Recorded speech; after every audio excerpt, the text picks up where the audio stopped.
देखिए, ऊना की घटना के चलते जिस तरह से दलितों का आक्रोश अहमदाबाद और गुजरात की सड़कों पर उतर आया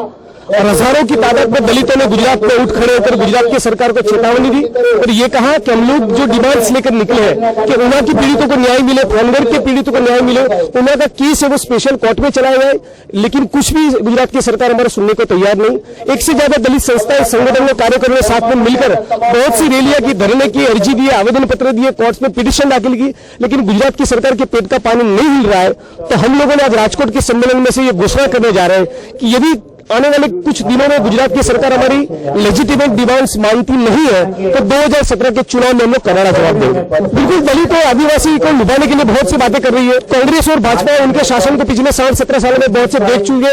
और हम लोगों को एक ही बात लगती है कि दलित हो, ओबीसी हो, आदिवासी हो, मुस्लिम हो, पाटीदार और कोई भी जाति के धर्म के लोग हैं तो गुजरात मॉडल की विक्टिम है और सारे लोगों को एक मंच के ऊपर आकर 2017 के चुनाव में संघ और मनुवादी भाजपा को करारा जवाब देना पड़ेगा, हम देते रहेंगे। लेकिन हमारा आंदोलन चुनावी राजनीति से प्रेरित नहीं है, तो चुनाव लड़ेगी ना लड़ेगी उसका कोई सवाल नहीं होता। वो तो अल्पेश भाई से पूछिए, अल्पेश भाई की क्या सोच है।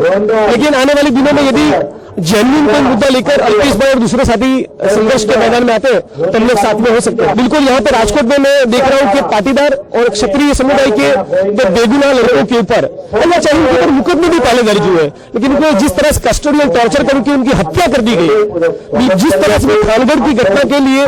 मेरा दिल दुखी होता है या ऊना की विक्टिम्स के लिए न्याय मांगते हैं, बिल्कुल इसी तरह से हम लोग डिमांड करते हैं पाटीदार और क्षत्रिय कोई भी जाति और धर्म का हो उसके ऊपर कस्टोडियल टॉर्चर नहीं होना चाहिए। देखिए, अल्पेश भाई और हार्दिक को मेरे साथ उनको वैचारिक मतभेद हो सकता है, उनको मेरे साथ सैद्धांतिक मतभेद हो सकता है, लेकिन गुजरात की व्यापक दोनों समुदाय के हित में कुछ ऐसे मुद्दे भी हो सकते हैं जिसमें हम लोग सरकार को घेरने के लिए एक मंच पर आए। दलित समुदाय के साथी है, पिछले 27 साल से दलितों के हित के लिए काम कर रहे हैं, लेकिन उनकी संस्था नव सर्जन का उस ग्राउंड के ऊपर अफसर रद्द कर दिया गया, वो देश को ही प्रवृत्ति कर रहे हैं। तो लोग उनके समर्थन में और गुजरात की सरकार को ये बताना चाहते हैं कि अस्पृश्यता नाबूदी का काम करना को देश की ही प्रवृत्ति है, यदि है तो हम लोग कर रहे हैं।